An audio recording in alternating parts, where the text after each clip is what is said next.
Welcome to today's podcast. Thank you for coming to episode number 27. Lord, we've been on fire.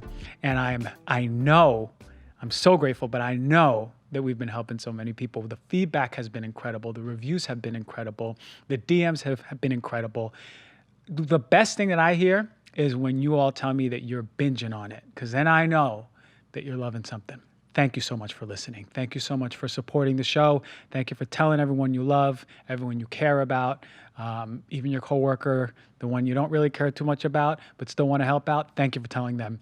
I got a lot of love for you. Today's show is going to be good. We're going to jump into the knowledge bomb. I got a really passionate knowledge bomb. I want everyone to start learning about this and maybe incorporating it into their everyday product review, a childhood favorite, a adulthood favorite, and then we have a really special guest. This guy is so in tune with physical state, mental state, spiritual state. He's a well-rounded individual, and he's going to just be dropping gems left and right. So prepare for the show. Get ready for the knowledge bomb as we move on.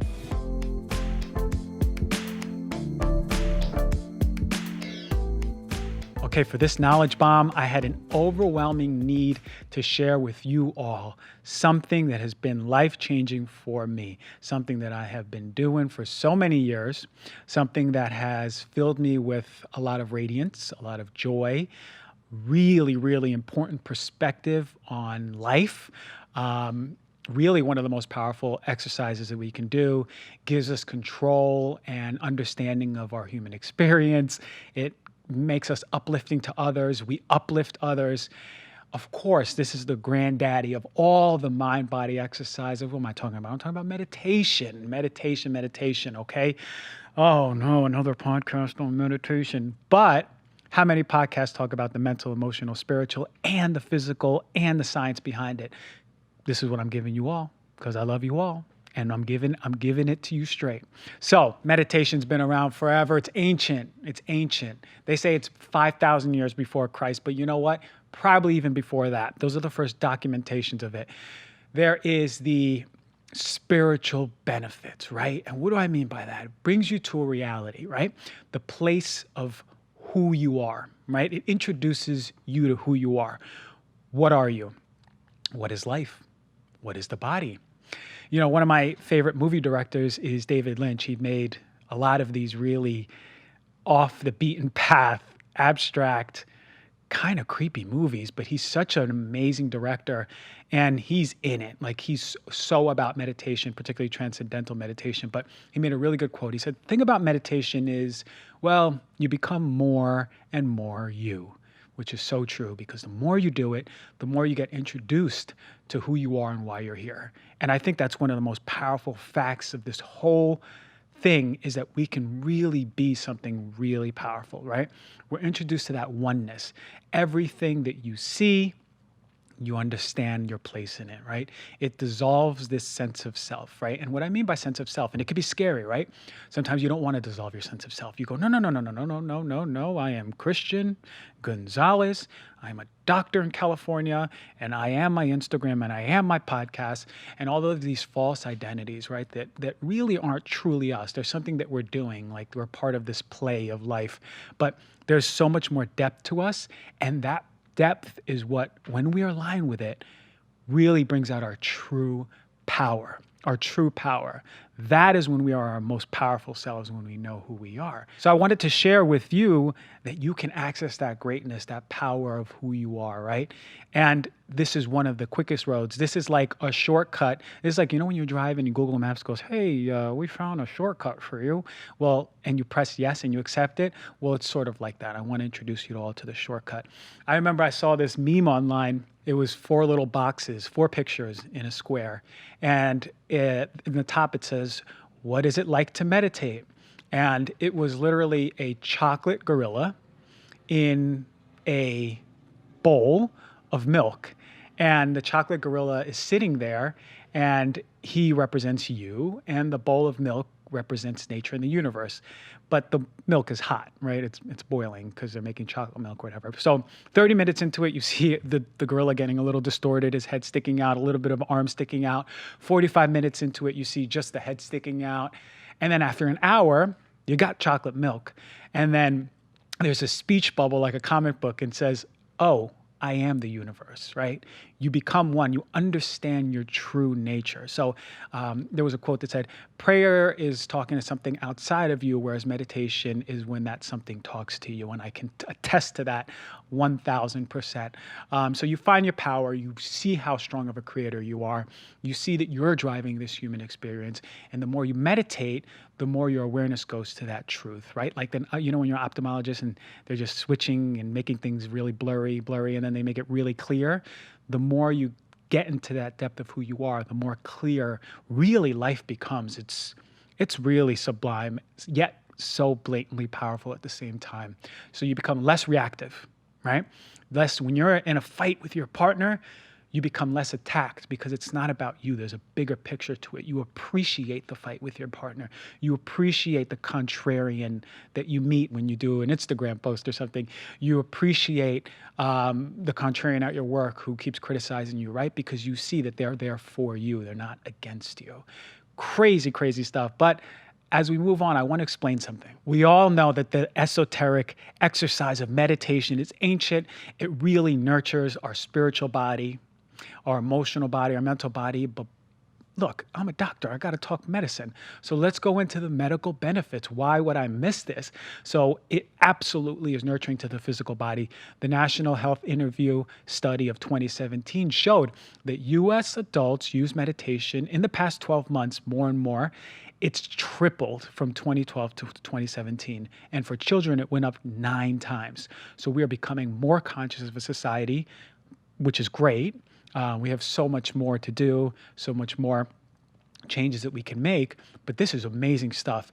But what about medical evidence? Well, we know it's helpful for blood pressure. There's been studies on that. There's been studies on IBS. How about ulcerative colitis? Hell yeah. Anxiety, depression, insomnia, smoking. It strengthens your immune system in a dose response. So meaning the more you do it, the stronger your immune system is. Really crazy, right? It's helpful for pain management. If you'll recall, I had a podcast speaking about breathing and meditation and pain management. I had a guest talk about it. And it helps in the management of chronic disease and even end of life.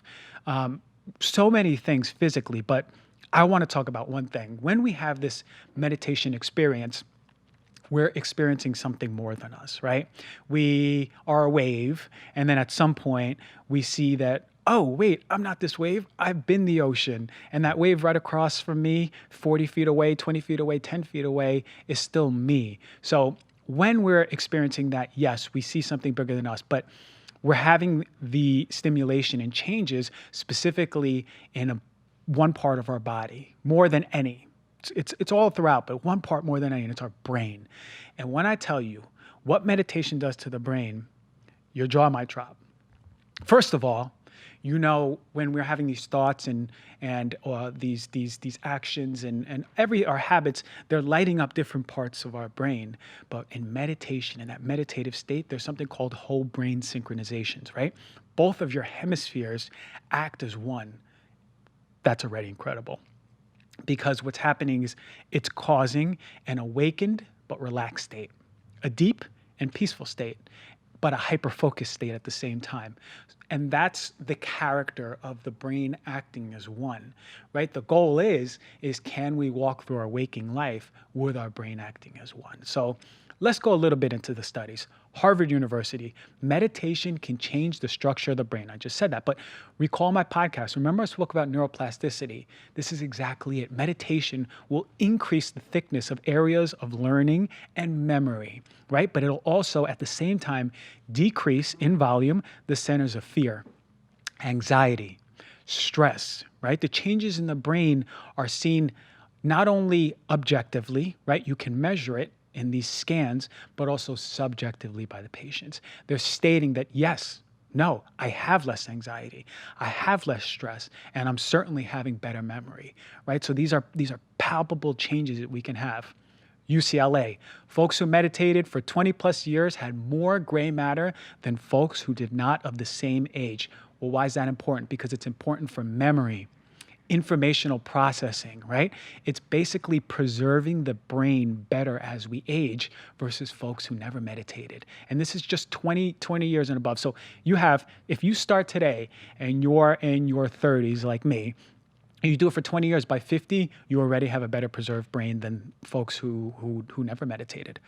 All right, Yale University, a decrease in the activity of the part of the brain that is associated with wandering. Wandering. What do I mean? That is called the self-referential center. It is the me center. It is the wandering mind, and I call it the monkey mind. It's like when our brain is jumping from thought to thought. We ever play Super Mario Brothers? You know those green pipes? You jump from green pipe to green pipe. Same thing, thought to thought to thought. That might be the most important effect that I mentioned yet, because this is our number one distraction to blocking us from who we are, right? It's what dirties the mirror to show us the reflection of ourselves. That rumination, the ones that go back to the past and cause depression, the ones that jump to the future and cause anxiety, well, this quiets it down such that not only do you start creating new brain connections through neuroplasticity, right? There's wiring and firing over and over, that even when you do step away and you start becoming back in that monkey mind, what that neuroplasticity does is it pulls you fast, much quicker than the folks who don't meditate. So you see, there are physical changes that are happening in your brain. John Hopkins, meditation has almost identical effect size, meaning that's a strength of a phenomenon that happens, of antidepressants. In other words, meditation had pretty much the same power of antidepressants in this study. Why? The brain is plastic and it learns through stimulus. The more we stimulate it through meditation, the more that it has an antidepressant effect. So these researchers, one of the lead researchers says, this was their quote, they said that meditation is basically brain training. Training and training, right? That's why it's called a practice. You train it and train it and train it. Just like me going to the gym and doing bicep curls on my right arm, I'm going to have a disproportionately big bicep muscle on my right arm. But brain training, with antidepressants, you ain't training nothing, right? You're putting a Band-Aid on some antiquated way of understanding what depression is when that's not even the cause of depression. But regardless, I digress. Let's go back into meditation. It literally retrains the brain, right? It causes the brain change such that it makes you less susceptible to even have depressant episodes. Cheap, fast, that's incredible that we can do those type of things. So what do other studies show? Well, in education, it's helpful. It only took a couple of weeks of meditation for folks to improve focus and memory on standardized testing. They did it in children in San Francisco in the high school. Meditation 2 times per day, reduction in suspension, increase in attendance, increase in GPAs. Reduction in social anxiety for folks who have social anxiety, and that's because, again, it touches that me-based center, right? That self-referential center. It reduces that monkey mind where it's me, oh, what are people going to think about me? And you just relax. And then there's the data on addiction, right? It's helpful for addiction because it works on the self-control part, right? You have better, it was actually seen to be better than conventional treatment for smoking in a study that showed that not only was it better for during treatment, but it's also after. 17 weeks after, when they revisited it, folks didn't go back to smoking. Why? Because through meditation, it separated the craving from the action. That's pretty crazy. It separated your craving towards the action that you take. Because when you're in an addiction, there's no separation. Craving equals the addictive behavior. But this actually caused you to take a step back. So you see that for what it is. So look, folks will go, meditation is not for me, you know? I tried it and I just couldn't get into it. But that means it's more indicated for you, right? I said that in the beginning. I had the craziest mind. I had 1,000 thoughts per every 2 minutes. Do you know how hard it is to meditate with 1,000 thoughts? It doesn't matter though. When you sit down and even have the awareness that you have 1,000 thoughts, that could be your session. Your full day's worth of, or your full hour's worth of meditation could just be you going, wow, I had a lot of thoughts. The next day, it can be the same thing. And the next day could be the same thing. You could be doing the same thing for 2 weeks.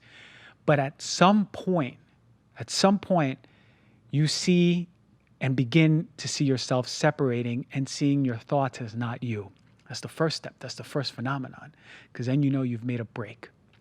And when you see your thoughts as not you, and you start seeing them as sort of clouds passing by on a cliff, you don't see the need to attach to them. And when you don't see the need to attach to them, then you're making leeway on the meditation. But still, it's okay wherever you are in meditation. The goal is to of course, take advantage of all the benefits. Great.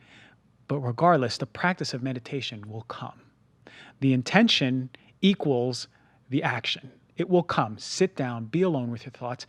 Don't judge your thoughts. See your thoughts coming in, and I promise you, 1,000 thoughts will become 999, and that 999 in a few days will become 850, and that 850 will become 700, and it'll keep going and keep going till the point where then you sit down, you close your eyes, and you get into a meditative state, and you'll see yourself maybe with 3-4 thoughts. You quiet them down, and then you're just with your true self, your true reality, that subliminal, sublime state, that powerful, powerful truth is what life is about for me. And you can hear the passion coming out because I want to share it with everyone, because I believe everyone has the right to experience this bliss. Okay, so I'll basically close with this part. There's a Zen proverb that said, and this I could take this advice too, you should sit down in meditation for 20 minutes every day, unless you're too busy. Well, then you should sit down for an hour. And I should take that advice too, because when I'm super busy, guess what suffers? My self-care, my meditative practice. But I cannot understate the importance of having a consistent meditative practice. Go in a quiet room, do like me if you need to, put in earplugs, put in headphones, don't have any distractions, find a comfortable posture, not too comfy so you go to sleep. I've done that a few times, and focus your attention, right? Like I said, those 1,000 thoughts will soon become 800, 850, 700, 600, and then pay attention to that cloud analogy. You see the thought, separate yourself from that thought, see it pass by. You don't need to hold on to it. Welcome those thoughts. If you have so many, be forgiving. It's okay. It doesn't matter. You're good. And be sharp. So understand that the thoughts can dissolve quick. You don't need to go anywhere. You just need to be there, right? We all deserve to be ourselves. We all deserve to live in bliss. We all deserve to uplift others. We all deserve to be in our power and share that with each other. So all the while we can nourish our bodies and change our brains. I mean, like, this is the cheapest and most powerful drug. You put that in a capsule, you market it Dr. G's benefits, I'll be a billionaire. But guess what? I don't need to do that. You can do it, and you can do it today. Let's move on to the product review.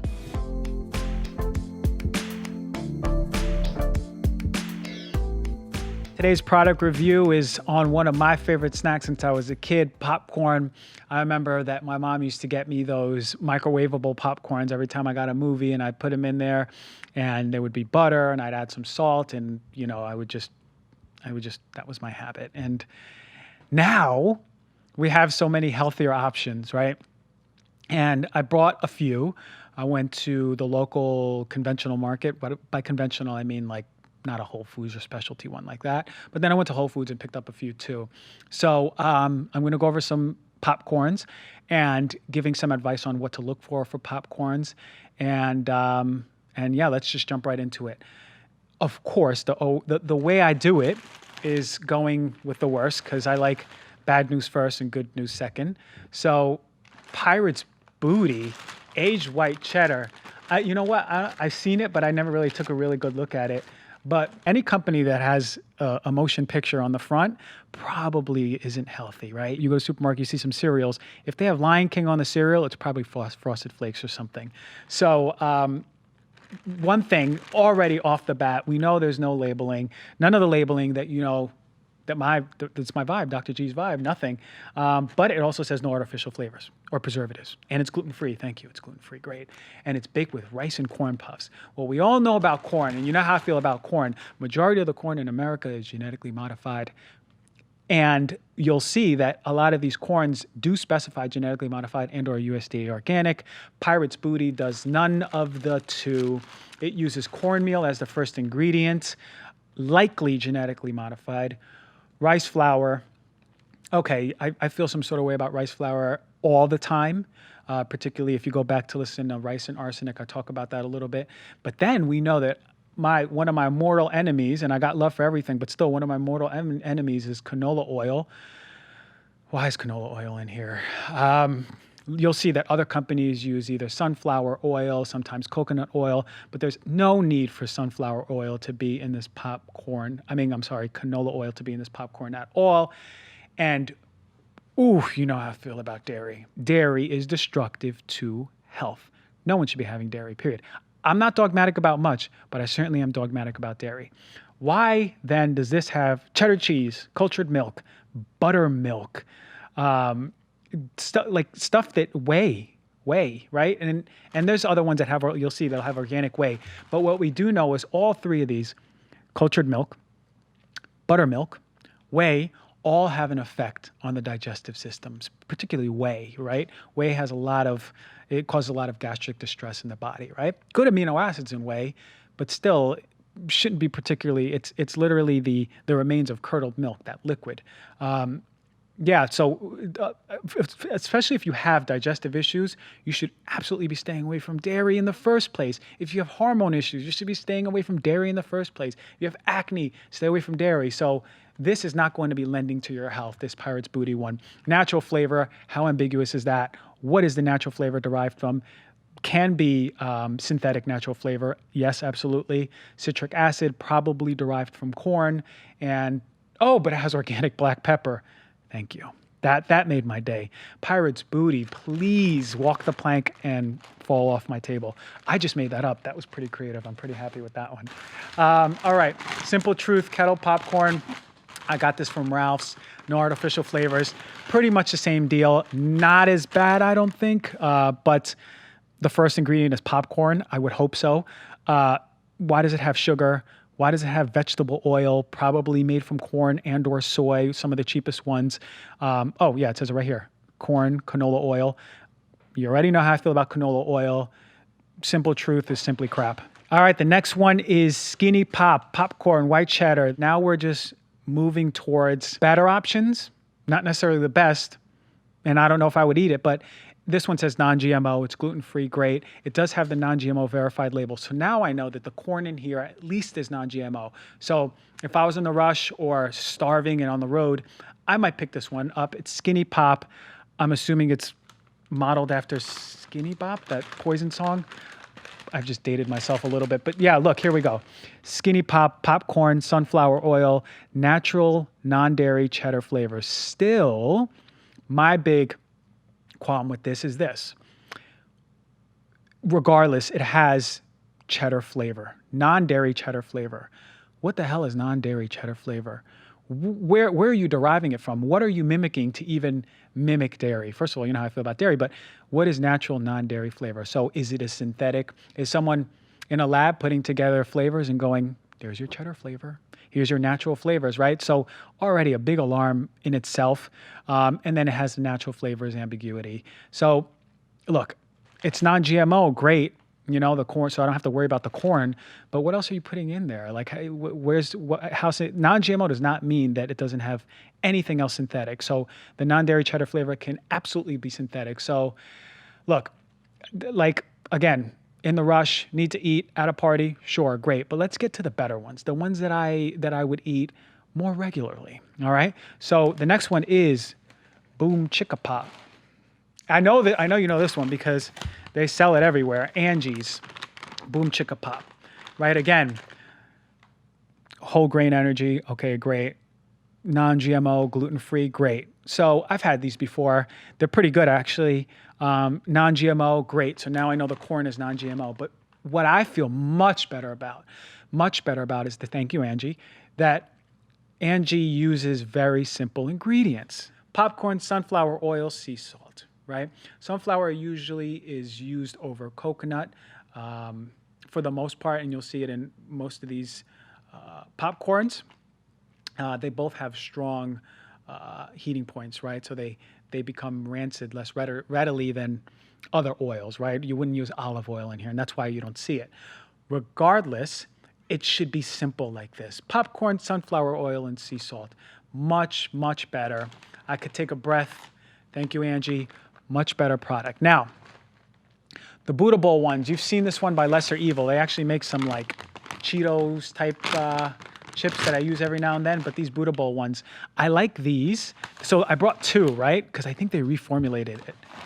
If you look, this one closest to me is a better one than this one. I think they simplified the ingredients more. So I'll actually go with the better one. Lesser Evil, Sinful Taste, Organic Popcorn, Himalayan, Buddha Man over here in pink. But here's what I like. And you know that I'm a stickler for this. Look, USDA organic. Ooh, perfect. So now I know that even if there's non-GMO verified corn, Now I know with USDA organic, even if they put natural flavors, I know that they're being derived from organic ingredients. I could worry much less.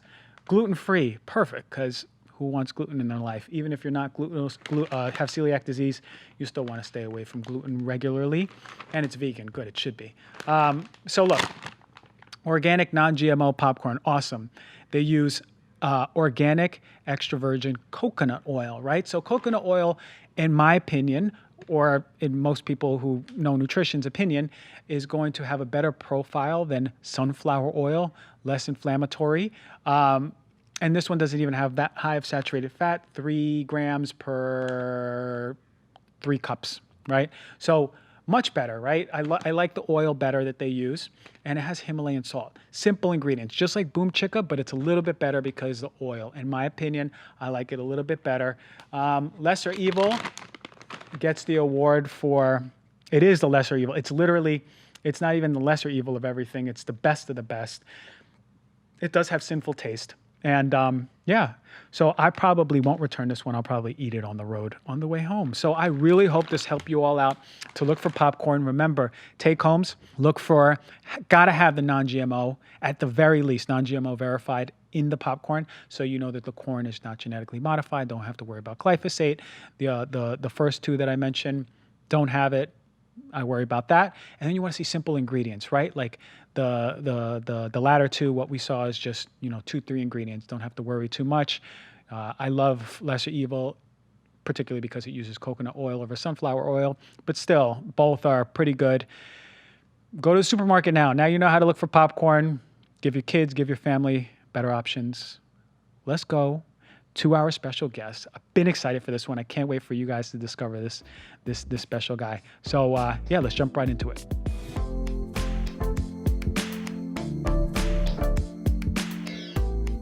Today's special guest is going to be a very special one. I'm very excited to get into this conversation. I don't want to wait any longer. His name's Aaron Alexander. He is the host of the Align podcast. He is the author of the Align Method, and he's a crazy special movement coach. We're going to go into all the details about him, and he's going to teach you some stuff to go home with. So without further ado, Aaron, thank you for coming to the show, man. Thanks for making this happen, man. Was that a good intro for you? That was great. Yeah? I almost shed a tear. Thanks for coming, man. Like I think you are so valuable because you are just accessible and you know so much about so much. And that's amazing, right? Your podcast has a variety, it's sort of like mine, a variety of different people in their disciplines who can really shed some light into improving each other's lives. But there's some really interesting ones. I would actually submit that you all check out the podcast and look at some of the titles. Like there's some really interesting stuff that probably you didn't even know. Anal stimulation one, aren't you? Yes. That was the one. Yeah, I was like, what? And before that, spiritual body was the previous episode. Yeah, it's so interesting, the diversity of patients you get. So we can go into that, but first I want to speak about sort of what you do. Yeah. Well, so for the last 12 years, from like a career perspective, was doing manual therapy and coaching clients to move better. So that was Rolfing or structural integration, along with essentially, and I call it movement coaching, but like personal training people to move well. And then in the last 4 or so years, that transitioned into more creating media and these messages to kind of convey that out to a wider group of people. So I started the Align podcast and started teaching workshops and put together like online programs and kind of trying to, how can we take what we are doing inside this office, which is probably a similar thing that you've experienced in your own career, I would guess, is probably a similar transition. Pretty much, yeah. I'm saying these messages, we're having these conversations that feel quite impactful at an individual level. How can we kind of contain that and put that out into something that can impact a lot more people? And so now, today, day to day, it's mostly about creating relationships and connecting with people and paying attention to the way that I am moving on a momentary basis is something that I've found to be really fascinating. So I think kind of started that journey of really like watching what's the quality of my movement on a momentary basis as I'm taking a shower, as I'm chopping vegetables, as I'm picking something up off of the ground, as I'm walking, as I'm breathing. All of those are opportunities for fitness and wellness. Most of us, we just kind of backload that fitness into like going to the gym or going to Pilates studio once a day, and then the rest of the day it's like martyring ourselves for work, paying rent. Yep. There is a possibility that we can converge both of those worlds and make our lifestyles a little bit more healthy, literally the whole entire day. So that's what I've been really fascinated with. Now, is this what the aligned method is about? Yeah. So teaching people essentially, like, it's insane to me that physical education, you go to phys ed class and you learn how to like huck kickballs at each other's faces, and like basketball, the rules of basketball or something. And like, it's like, that's not really physical education. That's just learning how to play basketball, which there's part of that. You'll get a lot with that. But I like the idea of physical inhabitants. So teaching people, essentially giving people like the user's manual or the driver's book on how to drive this piece of machinery that is your body on a momentary basis. So all day long is an opportunity if you have like those basic fundamental mechanics figured out. But like literally we're never taught that. And if you look at teachers in school, most of them aren't really moving that well either, because they've been desk bound and chair bound and kind of stuck in these same deleterious positions. So we couldn't really expect for them to be teaching kids any different. No, not at all. And I really appreciate that, because from my side, I'm over here every day explaining the importance of aerobic, anaerobic movement, functional movement, just having an awareness of your body. And I can admit that even before this year, that there was not much self-awareness in my body. I was a lot more in my mind, right? And just focusing on that without the connection. But the people I've been meeting this year have been really facilitating for me to even be having an awareness of my toes and the flexibility of my toes and what's the range of motion of my toes. And I had no idea that I have stiff feet. But that's incredible that now you are facilitating this information for people that they can do it every day. So then it becomes like what you said, interestingly, before we came on the air, is you can do those movements outside of the gym. You got to. But so what does that what does that mean? How do I squat outside the gym? Yeah, well, so just kind of like a side note, there's an interesting woman called Joan Vernikos. She wrote a book called Sitting Kills, which is like a bit of like a harsh name, but nonetheless. And she worked with NASA, with the astronauts for the last over 40 years, and working in like the health department. So looking after the health of the astronauts while they're up in space. And what she found with that is the astronauts that would, like we do, backload or front load their fitness into a small little container on the spaceship, we'll just bust out some plyometric whatever for a few hours and then go back to work the rest of the day. They end up going through this rapid aging process. So their bones start deteriorating and their muscles start turning into fat and their cognitive function starts declining. Essentially just like warp speed into becoming a senior. Which I don't think, I think that we can still stay strong and robust and youthful all the way until the point that we die. So we can start to take that gym time, and instead of it being like loaded all into this one little dense pocket, how do we kind of puncture that pocket and perfuse that through the rest of the day? So most of us, we end up kind of like, we just do this talking face thing. We're hanging out and it's like socially acceptable for us to be together and move our face. Don't allow anything. Don't allow anything to happen to the rest of your body. And it's a fascinating thing. Like, do you dance? Yeah, I do actually. What kind of dance? Just whatever Latin music I hear, I'm moving. Oh, good. Cool, man. Just whatever is moving. Like that has been always since I was little. Like music, movement. That's been my movement and passion. Great. Yeah, so it's a really interesting thing that I'll notice myself, and people listening, I'm sure, have probably tuned into this if they've ever tried dancing, especially if you're a dude. If you move your hips in such a way, there's all this kind of like homophobic shame that will pop up. So that specific movement that's actually really healthy for your body, there's potentially oftentimes all these emotional kind of constructs tied into that, where it's like, oh, like that movement's not okay. And so a similar thing happens. That's kind of one far end of the spectrum, where it's like, oh, I'm I feel ashamed about this movement, but there's also fear of kind of like moving differently.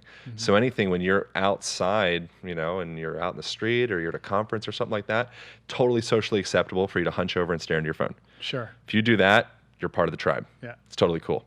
But if you all of a sudden were like, you got big and you started taking up some more space in your body, or maybe you hung off of a pole or something like that, or maybe you stretched a little bit or whatever, people are like, who the hell is that guy? What's wrong with him? Look There's at some kind of like disorder stretching. or something.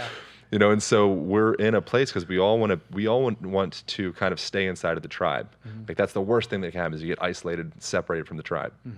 And so presently, the model, the shape of the tribe is kind of more in a position of collapse. Yeah. Yeah. So if you're collapsing, it's like, cool, you're in. Yeah. It's true. It's true. I can attest to it because, no, ladies and gentlemen, we were having a conversation before we went on, and mid-convo, you just go into this squat position and you're holding it. And I was like, you know what? That's not even foreign to me because I've seen it happen. But I can see if you did it at a conference or something, they'd be like, who's that hippie back there doing some squats? But how are we able to incorporate such movements? Like, what about posture? What's the most, because men and women were affected by really crappy posture. Well, something really simple would be there's a book called Shoulder Pain ? That breaks down a simple postural adjustment fix that people can do, especially if you're experiencing shoulder pain, is just hanging each day. So incorporating in that book, he recommends 1.5 minutes, which in my upcoming book, I kind of have a similar. I have a chapter, it's on that specifically, and I have a similar recommendation. But just get a pull-up bar, or find a tree branch outside your house or something like that would be even better. Yeah. And just in total, hang off of that little sucker for 1.5 minutes each day. So that could be 15 seconds, 6 times, or however you want to do it. And what happens with that is it literally starts to reshape your shoulder girdle. So most of us were kind of stuck in that hyperkyphotic, meaning like your spine's kind of rolling forward and that medial rotation of the shoulders and forward head posture. That's like the new normal. The iPhone posture. That iPhone posture. Yeah. So something as simple as just each day, just throw a pull-up bar in between your doorway, in like an office door or something like that. Every time you go through, they're just a little swing through that. Those small little steps aggregate into huge gains in the long term. So that would be like a really simple example. Another thing would be spend more time on the ground. So get yourself like a floor cushion, get like a comfy rug at your place. Maybe try eating dinner with your wife or girlfriend or boyfriend one night and maybe do Ethiopian food. Make it be like a whole cultural thing. And spend that time on the ground. As you're doing that, it's better for digestion, right? So we're bringing our legs up closer to our heart.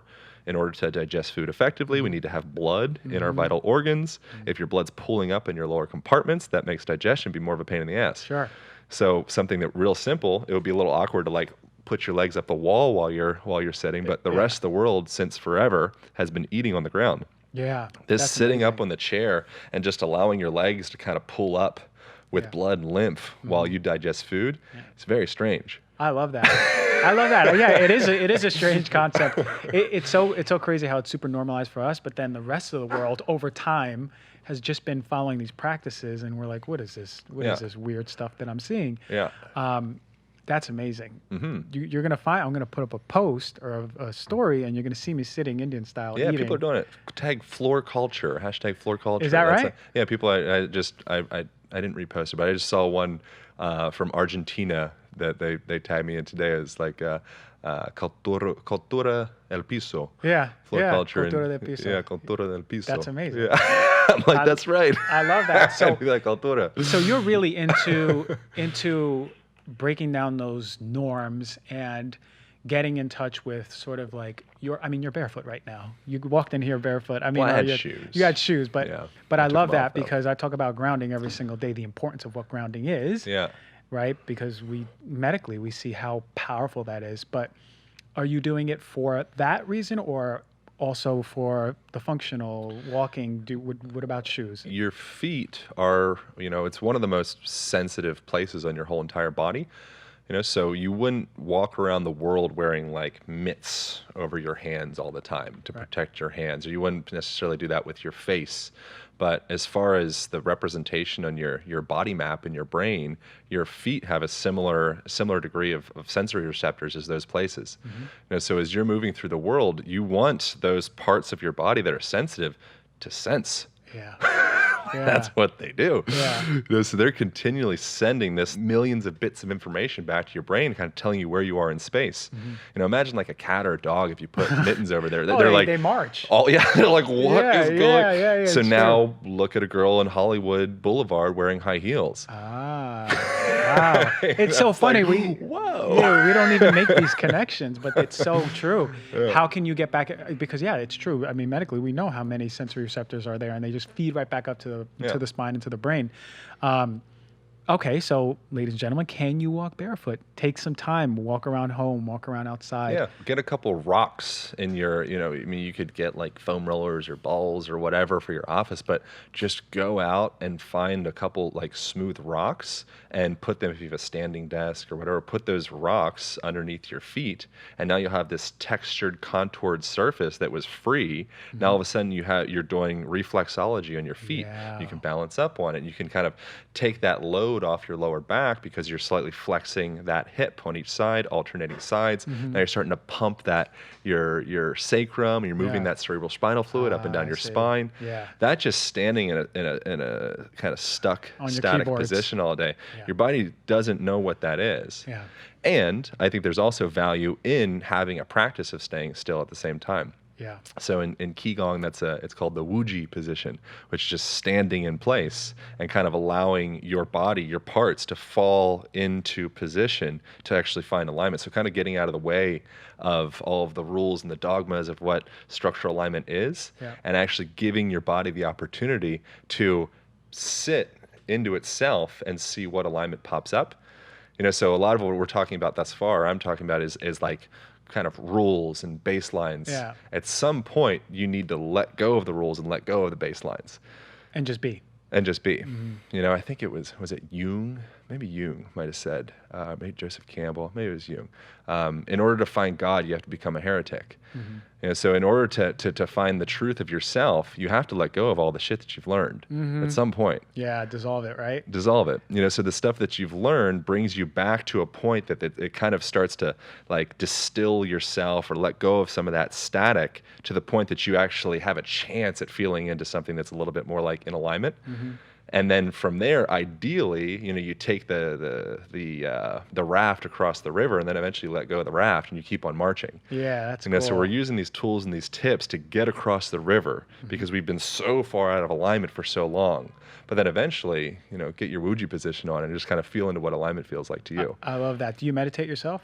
Yeah. Yeah, that's a big I'd like practice, to do right? more, but I'm only recently, like I've done a 10-day Vipassana recently. It was like 6 months ago or something like that. And that's a silent retreat, right? Yeah, Okay. noble silence. So you can't look at anybody. You don't. You essentially, literally, you wake up every day at 4 a.m. and you just freaking meditate. Really? And how was that for you? How It was that? great. Yeah, like let's Yeah. say there's a viewer listener who's like, I've been looking into that. Like, Oh, it's the coolest. What was your experience People go like? crazy. I afterwards, I had kind of like this interesting psychedelic-esque experience after I came home. I woke up like for the next following 3 or 4 nights or so. I'd wake up and my mind was, the dreams were so vivid or something that I'd wake up that I literally was like, it was completely 100% as though I was tripping on some type of psilocybin or something like that.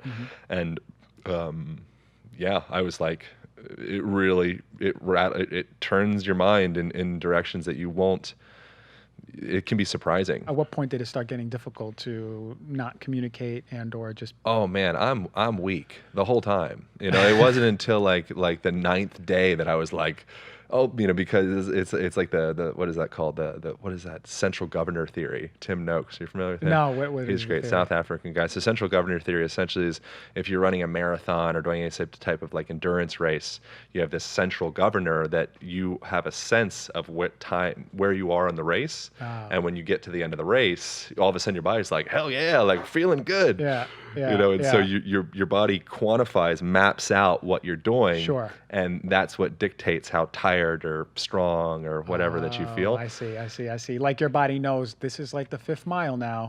Without you even knowing there's a mile marker. Yeah, they have similar conversations around like cramps and spasms and stuff like that. You're like, oh, you need more potassium, eat more bananas or whatever. But it's like, well, it's also potentially a psychosomatic thing. Yeah. When it comes to mind body, I've seen some crazy stuff happen.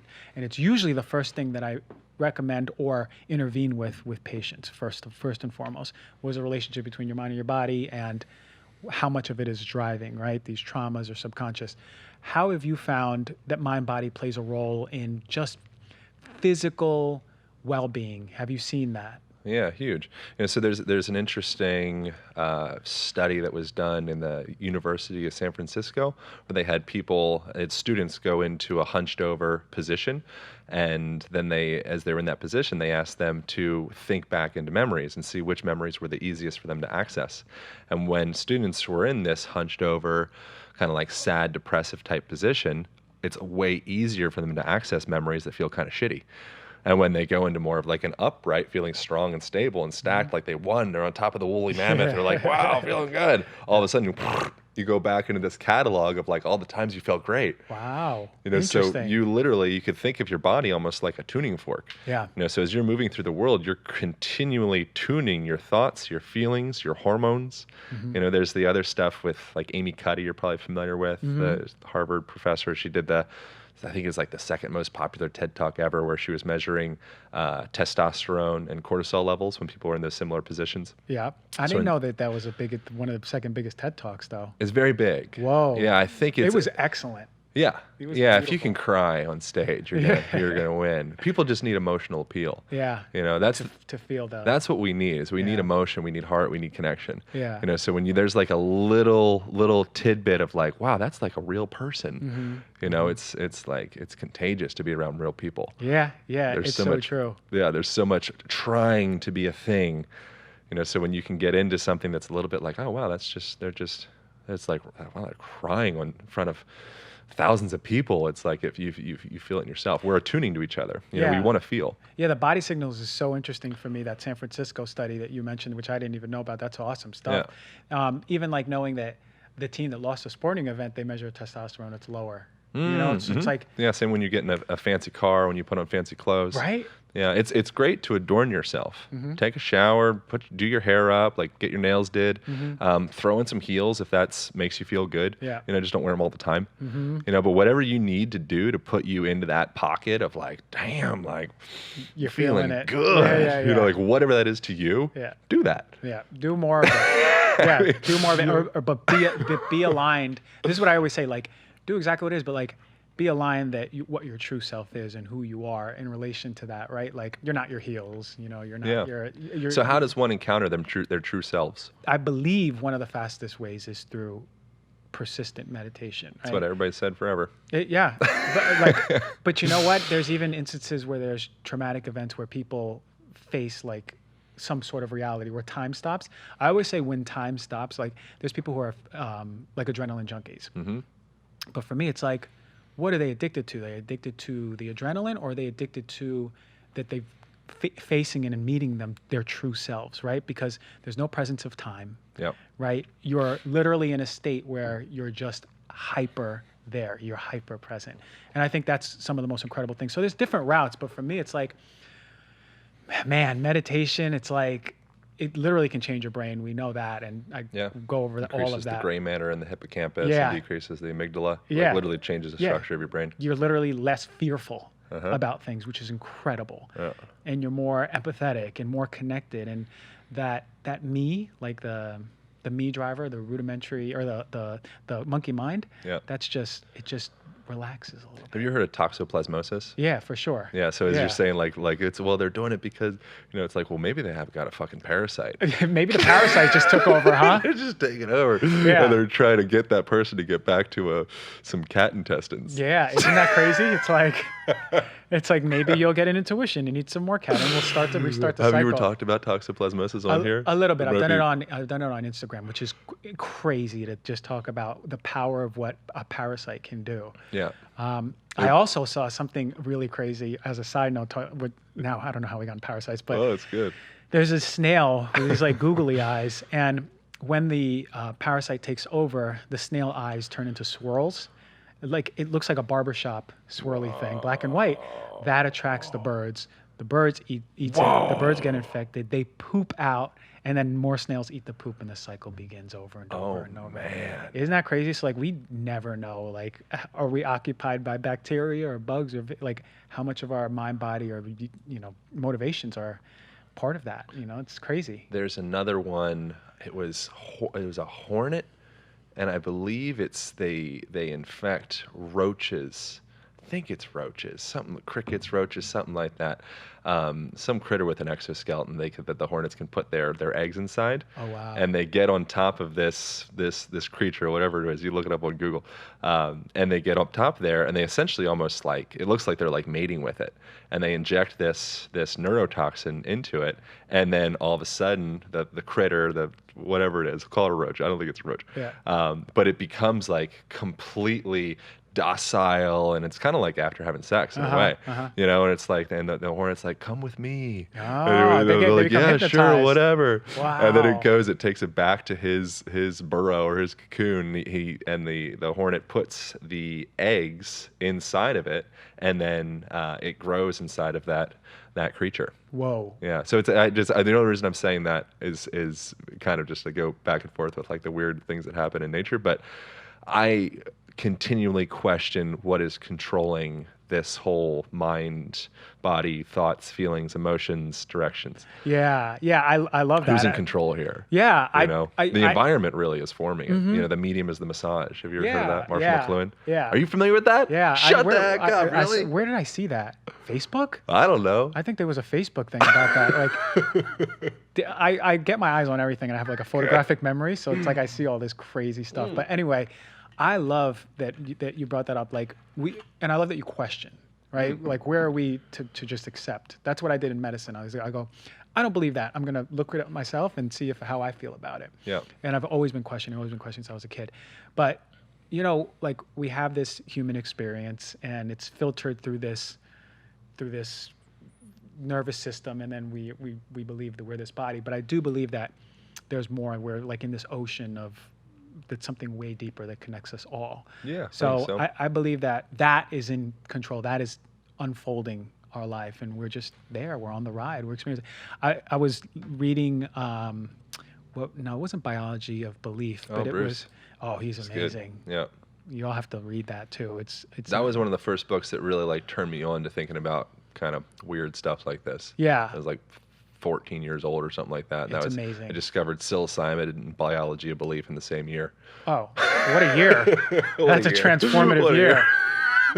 But learning about like what is I forgot what book it was, but there was a study that says basically there was a test being run, and there was these stimulations, and the person had to make a decision, but they had, I think it was an EEG or different devices hooked up, and they found that they've actually showed that they can see what the brain was going to do 10 seconds before the person had the conscious decision. Your pre-movement. Pre-movement, 10 seconds. That's literally a lifetime in neurobiology and neurochemistry. It's amazing stuff. Yeah.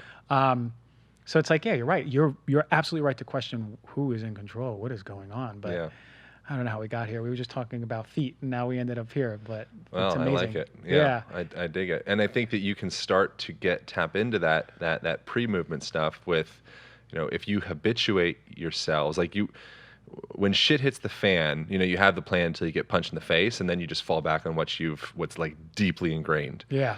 So the patterns that are deeply ingrained for most modern people are sitting in a kind of like a collapsed, hunched over position, and then we watch YouTube videos of people doing sweet tricks on skateboards or snowboards or rock climbing or whatever, and we want to go and be like a Red Bull athlete. It's like, dude, you're not a Red Bull athlete. Yeah. You're sitting in this kind of position that's like, it's a pretty darn defeated position, you could at least say. You go into a restaurant, and I guarantee you'll see someone in that position, right? Yeah. Like hunched over. It's like, I find it so amazing that standing up straight in this woolly mammoth position is able to influence our chemistry. That's crazy. And it's also being okay with going into those, more depressing, like the literal definition of it, to like bring down positions, and just realizing they're just different colors on the spectrum. Yeah. So you could call those like grays or browns or blacks or whatever. Paint with gray and brown and black, like use it. It's great. You need it. Yeah. But also get some blues and some purples and some reds and pinks. Yeah. Like have all that. The pinks might be shaking those hips in those homophobic ways. You're like, I don't know about this. I've learned that this isn't okay. Yeah. But in fact, every color of you is completely fine. Yeah, so giving yourself the spaciousness to go into dark places and have a cry. There's like, Have you heard of Peter Levine, Awakening the Tiger Within? I heard of the Somatic therapist book. guy. He's I heard of great. the It's book, one of the yeah. most important books I think that any person that's interested in this conversation could read. Ideally, the Align Method falls like somewhere in the category once it comes out in December. But read Awakening the Tiger Within. It's just great. One of the things he gets into with that is the when animals go into like some type of like a freeze position, so like say a bird runs into a glass window, or a zebra is being chased by a tiger or something like that, it will go into this immobilized, shut down state. And like a polyvagal terms, it'd be like the dorsal vagus comes online, and they go into this shut down place. And then when they come out of that position, they need to go through this kind of like convulsive, tremorous release thing, because internally they're moving 1,000,000 miles an hour and externally they're moving 0. And so in order to make that transition back into mobilization where they're walking and they're like, cool, I'm a zebra again, they have to get all that stuff out. Yeah, interesting. And so that's a really crucially important moment that I experience with regularity with clients, where oftentimes we'll be working together and all of a sudden, arms will start to tremor, legs will tremor, they'll start to, you can see their diaphragm start to do some things. It's like, interesting, what is that? It's like, oh, that's the zebra thing. Yeah, amazing. So is it just with trauma, or is it with like, because you mentioned like hitting a window or like running away from lines? Yeah, it's pretty traumatic. You're cruising around and it's like, whoa. Yeah. So I thought it was this way and it is not. I'm on the ground. So how do we access that? I think stillness. Yeah. So having a container and having like a safe container that we actually feel secure enough to get into some of our internalized shit. Yeah. If you don't think that you've internalized shit, you're not looking close enough. So true. And I want to let you in into one of my morning rituals is I lay down and I close my eyes and I take away from the brain and get into the body. So I have to look at my feet. That's and this is one of the lessons I learned, like breathing into the feet, and then I feel energy flowing from feet all the way to head. So I go each part like inch by inch, and it's really crazy how you'll feel start spasming, like your calf will start spasming, your quad. Oh, wow.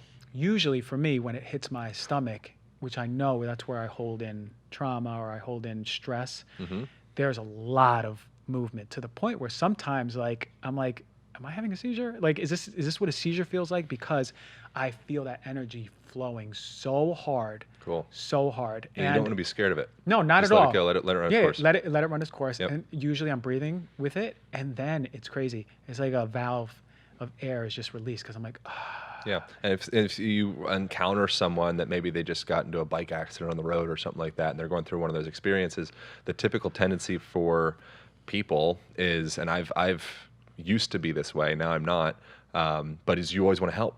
yeah. Your care system says if someone's having a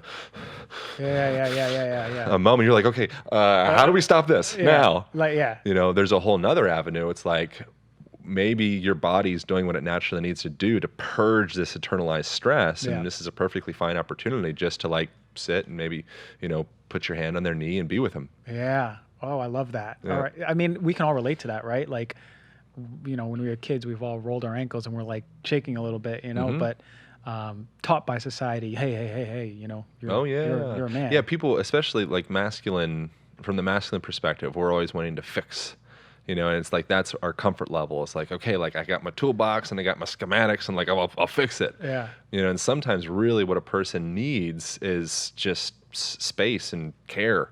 Yeah. They just need to feel supported. Yeah. You don't necessarily need to answer their questions or anything. They just like let them talk and let them kind of ooze, let it come out. Yeah, I love that. And you've lended some things into not accepting society's role of masculinity in the first place, which is amazing because I'm there with you. What are some of the most pathological standpoints that we have as a society of what we label as a man and what a man should be? What do you think is something that just does not serve humanity? Oh, wow. I don't know where I came up with that question. It just came out, man. Man, let me think about that for a second. I mean, the obvious one, while I kind of like go in the back end and think deeper into it, is the way that a man moves. Yeah. So I think that that's a really fascinating thing when you just look at a person, walking down the street. Like there's this I call it in the upcoming book, I call it the swall archetype. So it's like we have I break down these 5 archetypal postural positions. Yeah. And the one that I come from is swall. So swall, it's actually a word in Webster's dictionary. Are you familiar with this word, swall? Like No. some dude that's swall. I like to hear like swole. Yeah, swole. Like, hey, bro, you're swole. Yeah, you're swole. Yeah, Yeah, okay, yeah, exactly. you got so the swole. Yeah, Okay. so that you got the swole, right?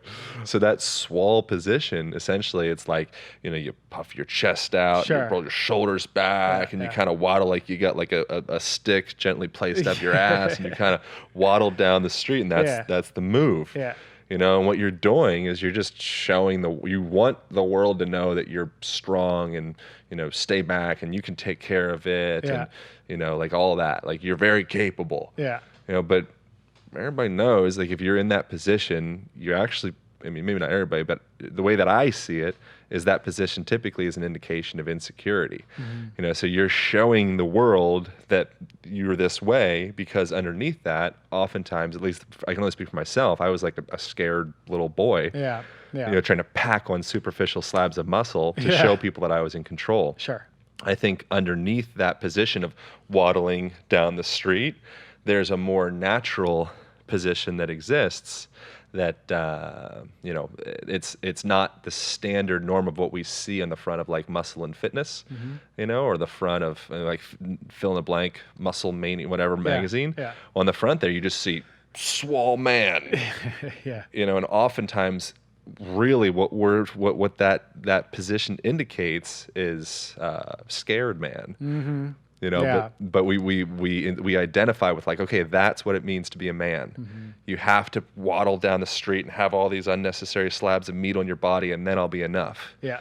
You're not gonna be enough at that point. No. No. Not at all. You'll just feel a little less mobile. Yeah, I'd be really interested to look at the other archetypes. That's so cool that I've been pretty vocal about like masculinity and like how pathological it is for a man to think he must be this and only this, and this is my relation to my partner or kids or family. Yeah. Because we have so much more to offer society. And the same thing goes with females, right? The feminine energy. It's like a beautiful balance, however it lands, but we can do so much more. And I think that you're breaking down that boundary, and I appreciate that for sure. Yeah, man. Yeah, we're there.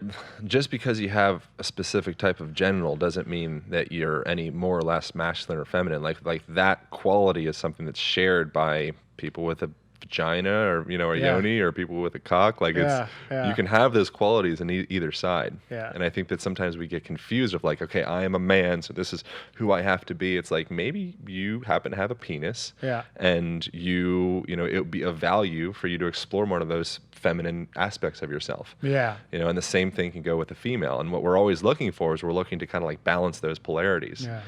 Most of the times in relationships, you'll find someone that balances out your masculine or your feminine, balances out other aspects as well. Yeah, maybe but subconsciously. we just want to find balance. Yeah, maybe even Completely. subconsciously, you're just like, oh, look what I'm attracting, and I see this as attractive because that's part of you that maybe you're refusing to access or not wanting to access. So I love that people can compliment you like that. But, or you're attracted to the smell of their sweat. Yeah. Because you want to Pheromones complete and your everything. because you want someone that can balance out your immune system. Yeah, it's your offspring. It's crazy stuff, right? T-shirt study. Yeah. It's just a point of interest, right? Like, how cool is that stuff where like we have all of these cues, right? Where we're like, oh, I'm attracted to that person. I don't know why. Well, there's pheromones, there's symmetry or whatever it is for these people, but. And it's kind of in the same vein where we get thrown off in modern culture because we're wearing, deodorants and crap with all the parabens and all the bullshit one, at like a deeper hormonal level is throwing us off, but also from like an attracting the right mate level is throwing us off as well. Yeah. So if everybody smells like, Axe, fucking ball Axe spray or whatever, you're like, that's not going to send the signal to the other female animals, that for them to actually know, like, oh, you're an optimal mate. Yeah, I see. So when we all smell the same, then we do a similar thing with, advertising, where we have like media is like, okay, there's like these 3 or 4 kind of archetypal, sexy female looks. And that's it. And 3 or 4 archetypal sexy male looks. And if you are within that, you'll do great in the society. Wow. But if you're not within that, this is going to be a rough go. You know, Interesting. but really, I got this from another guy, Brian Kest. He told me that really we're just attracted to people that look like our mom as men. You know, Yeah, it's like, is well, that you like true? remind me. I don't know. That's what he said. I was like, that's interesting. Yeah, I heard You know? that. I heard we're attracted to people who look like ourselves. Oh yeah, which I is think that might way make sense too. I don't know. This egocentric, is too. just something he said I thought was interesting. But within that, we're attracted to what we actually are attracted to is the whole gamut of human being. Yeah.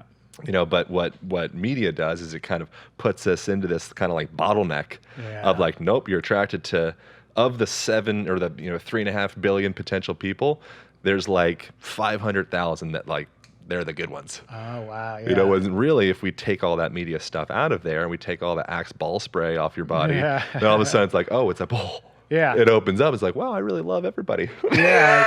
We're It's so like much a more whole in tune. new spectrum of love. So that's so it's true actually. How disconnected are we from nature? Like, let's say, because you just lended with that conversation saying that like, okay, yeah, we could really have more targeted attraction to people who are optimal for us. Yeah. But in general, are we just detached from nature, would you say? Yeah, man. I mean, that's what biohacking is and the whole movement around that. It's just people that want to take their shoes off and go to a park. Yeah. Like, that's really what we're trying to do. Yeah. You know, like Shinrin Yoku, like Japanese word for nature bathing. You know, you go out and like you're breathing in the phytoncides from the trees and it Yeah. stimulates your immune system, and looking out into the distance calms your body and puts you in a more parasympathetic state, and like all these, and you're breathing the free electrons, and like it's like all this stuff that naturally you just get from just being outside. Yeah. You know, but instead we're trying to kind of fit like, okay, how can I stay in the room with the air conditioned air and, you know, the artificial blue lights Yeah. and, you know, and the kind of like the lack of sensation, lack of adaptation or adaptive qualities of the room. It's just flat. Yeah. When it's just flat, your body's an adaptation machine. Like the reason that hunter-gatherers is like worthy of something to kind of strive toward is because their whole life is adaptation. You know, so you think like, oh, a storm's coming. Okay, cool. We have to figure out, let's prepare for the storm. Yeah. You're looking out into the distance and your senses are feeling into the humidity of the air. Yeah. Yeah. you Like know, when's and- it coming? How bad's it going to be? Yeah, absolutely. Because we have all of those special abilities. Absolutely, Right? man. And We're- that's what turns your gears. Yeah. You need that. Yeah, If you yeah. do that, you'll be a turned on person. I love that. And it doesn't need to be that you're preparing for a storm to come and you're feeling in the humidity of the air. Just anything like that. Play soccer or football.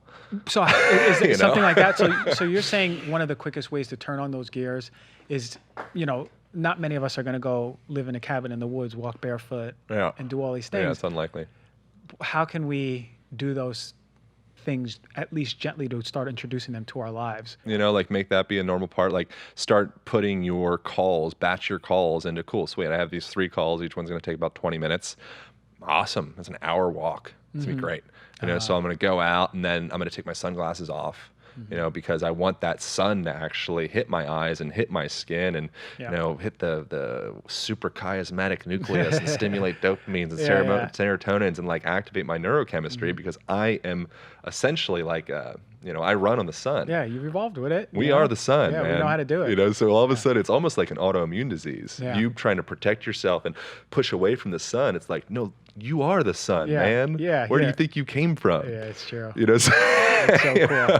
Yeah. You know, so it's a similar thing of like, I mean, I think this is all it's all the same conversation of putting, you know, disinfectant, antimicrobial, antibacterial soap on your hair. Yeah, Get yeah. me off of me. Get me off of me. It's like, dude, you're on you. Yeah. Deal with it. Yeah. Learn how to adapt to it. I love that.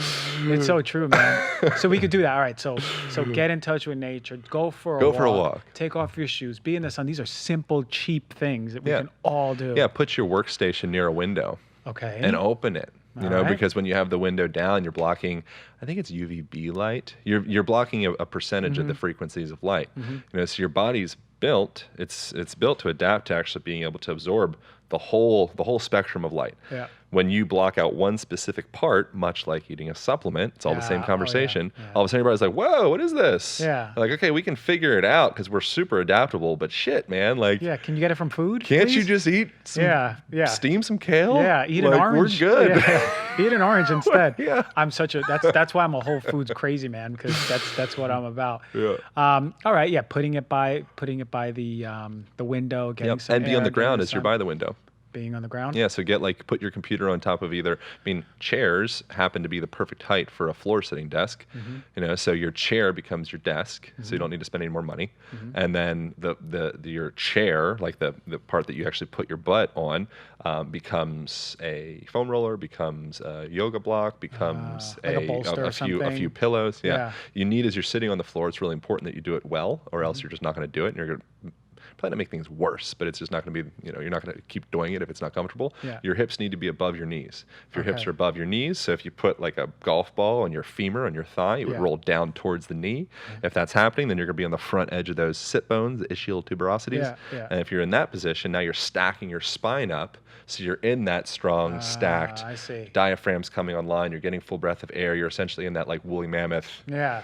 winning position as you're banging out emails. So even folks who do have to sit at a chair in their office, then are you saying that we should have something under our butt to You raise need it? your hips to be, so this chair's too low for you. Yeah. So you need your butt to be above your knees. Yeah. So maybe like having like maybe even a towel like this. So Yeah, more likely just get a different chair because it's Yeah. probably like at your place. But yeah, get like just Or get like a pillows ball. underneath there, whatever it is. right. Like what about those balls? Those The- are great the too. Bosu balls. Yeah, they're fine. All right. It's like they're great. Like keeping that mobility and that motion is great in the hips. But regardless, if the hips are not above the knees, then you're still going to be mobilizing yourself in like kind of a dysfunctional position. And now you're starting to add like torque to a system that's already imbalanced, and that's like the birthplace of disc herniations. Okay. So next time you see me, I'm gonna be barefoot. I'd have been in that squat position way more naturally because we tried it Good. before I got here. Yeah, raise your heels up as you're doing it. For Raise most your people. heels. Yeah. Raise your heels when you're doing the squat position. Yeah, malasana squat, if you want to just look up that, third world squat, whatever. Yeah. But if you raise your heels up, you won't have to start to steal from your knees, and your Yeah. ankles won't shoot out. And Yeah. it's like, it's not a good look. But that's a very natural squat position, malasana squat. Yeah, you will get, with time, your body will get to a point where you can naturally do a malasana. But if all you're doing is a yoga class 3 days a week, and then you go back to like typical Western culture, it's not going to happen. Yeah.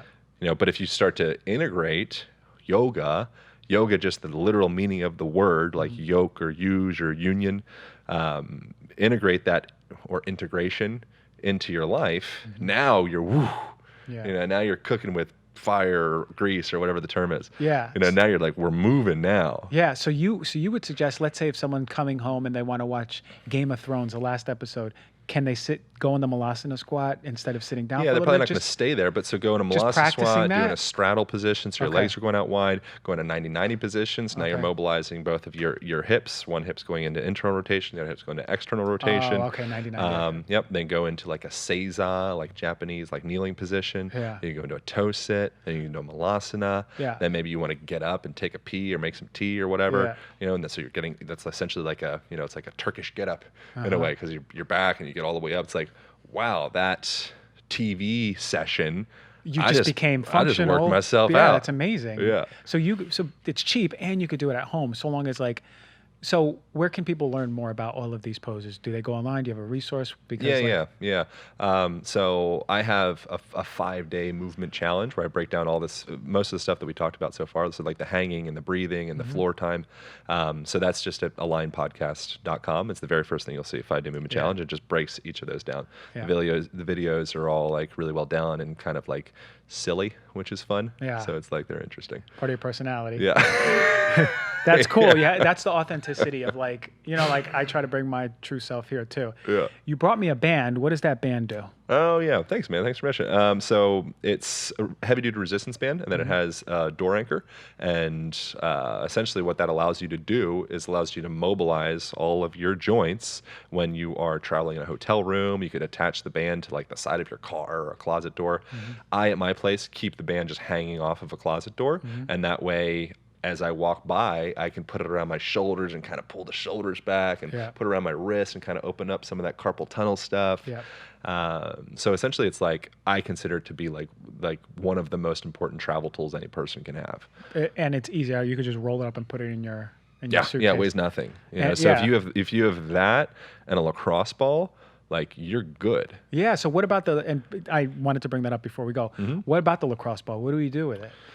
So balls typically are going to be better for shearing tissue and getting in between. It's called muscular septa. So you want to separate in between muscle bellies, right? So say like your quads, for example. So there's a quadricep 4. So there's 4 muscle bellies there. So you could take a foam roller and just smash all that shit together, you know, or you could go through and kind of get a little more technical and be a little bit more like almost think of the ball as almost like a scalpel, like you're filleting, you're creating space in between each of those quad bellies. Right. When you're doing that, that's the highest concentration of all the mechanoreceptors and the parts that essentially like dictate like the length and the tonicity of the muscle, and also will help you start to down-regulate and calm down. So you get in there and then you start to kind of wiggle your leg a little bit, and you can really create this differentiation in the muscles. You want differentiation, not just smashing. It's the differentiation that permits your body to go through new full ranges of motion. So that's good, what, after a workout or just any day? Do we just... Yeah, before bed is a great time to do it. Do we roll on it, or do we do it with our hands? Like lacrosse ball or band? Lacrosse ball? Lacrosse ball. Yeah. Yeah, I mean, it depends on the place. So I have all of this stuff on so there's like an online program that breaks down all this stuff as well. On so your it's website? Yep. Yeah. Perfect. So it's all Align method. There's a free 7-day trial. Okay. Yeah, that's alignpodcast.com/align method, and it goes like deep into all this stuff. Okay. But yeah, so within that, it's before bed would be a great time to do it because it starts to, like I said, it down regulates your nervous system. So you start hitting on some of those mechanoreceptors that tell your body to start to calm down. Like think after you get a massage, your voice gets all low and you're all whoa. That's them hitting on those mechanoreceptors that put you in a more down regulated state. I love that. Okay. Look, we've gotten so many gems, man. Like, before you go, can you maybe let us in and say what's the most important intervention we can do? Let's say this is all new information. What's something we could do starting tomorrow after listening to this podcast to get the ball rolling? Because a lot of people, can be overwhelming, or this can be really new, or having a real relationship with your body might be difficult for some folks. I think start paying attention to your breath is a big thing. That's like what every philosophy or movement philosophy or religious philosophy or any of them has been saying forever. It's like it's all about the breath, like coming back to the breath, and so Iyengar said the breath is the king of the nervous system, and so if you can start to tap into, just check in with your breath. So as you're walking down the street, literally just pay attention, and you can maybe bring your hands to the sides of your lower ribs and just see, am I actually breathing into the sides of my ribs right now? It's going to do a couple things. One, it's going to start to bring you into your physical body because now you're touching your body. So before you were just spinning up in your brain, in your head. Now all of a sudden I'm bringing my awareness down into my abdomen. So that's going to be really helpful just to bring yourself back into your body, but also you can emphasize the breath out as you're doing that. So when you're breathing out, it puts you more into this parasympathetic rest, digest, calm type state. And by activating that diaphragmatic breath, as opposed to keeping yourself up in the more clavicular territory, like breathing up into your shoulders, breathing up in your shoulders, that's that panic place. Sure. And it's stimulating the sympathetic, all of those responses. Yeah. So something as simple as that is just paying attention. Just first notice, where is my breath? Second, notice, what's the quality of my breath? Third, notice, is it easy for me to breathe all the way out, or is it easier for me to breathe all the way in? If it's really easy for you to breathe in, that's, I can surprise breath, no problem. But to breathe all the way out, I noticed this with, do you do cold plunges? No, I haven't. I want to. Bad. Oh, good. Yeah, so I have a cold plunge in my place. Yeah. So I do it with regularity. And something I noticed with that is the breathing out is really challenging. For sure. So as you get in, because you're breathing in. you Yeah, it's your body. Yeah. And so as you start to do that, it's like your nervous system's like, you're not calm. Yeah. We're not breathing all the way out. Yeah. We don't activate that spectrum of the nervous system because you're freaking out right now. For sure. So the sooner that you can really access that, Yeah. all the way out, the sooner you start sending the signal through your nervous system that, okay, Yeah. cool, we're calm. Yeah, I do that with hydrotherapy. I do cold water after every shower, really cold. Great. And that's been helpful. But in the beginning, you're just like, oh my God, oh my God, oh my God. Yeah. The other thing I think would be reflect on your death, and reflect on like the fact, like looking back. Something I think an interesting exercise is like look back at your present self now, as though you were 70, and give yourself advice today. You know, so like, okay, like just like take a moment, you know, and check in. Like, okay, I'm 70 years old. I got the wrinkles, and I'm sitting in my rocker chair. Hopefully, I'm on the floor by that point because we're into it now. You know, and looking back, I'm like, what can I do for little Christian? You know, because you're a little Christian. Yeah. You know, you're like when you look back at yourself at whatever age you are, you're 30, 40, you're Just like, a oh, little. just a little boy Yeah. or a little girl. Yeah. Even at 30, 40, right? Yeah, you know, so it's like I think that sometimes we get so wrapped up in being stuck in this tunnel vision of what's important. It's like that shit's not important for the most part. Yeah. You know, the things that are actually important are the meaningful connections that you create with people, the laughs that you had with people, that breath. Like every moment that you moved through the day and your breath was stuck up in your clavicles and you're in this panic state because your cell phone bill and your rent and your work and you're not good enough for this reason and maybe you won't be loved. That's like deeper layers, you know, but a lot of the stuff comes up. I think it's just like a fear of not being loved. But anyways, that's like a bigger conversation. The sooner that you can get in that point of like, fuck it, I'm enough. Yeah. Hell yeah. I love that. Hey man, you finished strong. That was fire, man. Thank you so much for coming on the show. You've added so much value to listeners, to the viewers, and myself.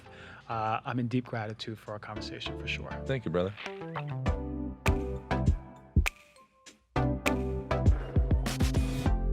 Man, like every time I finish a special guest segment, I feel so good and high vibe. And that's how you know if you are talking to someone and they fill your cup and you're inspired and you want to do more and do better, keep more of those people around. Nobody should be draining you. That guy was awesome.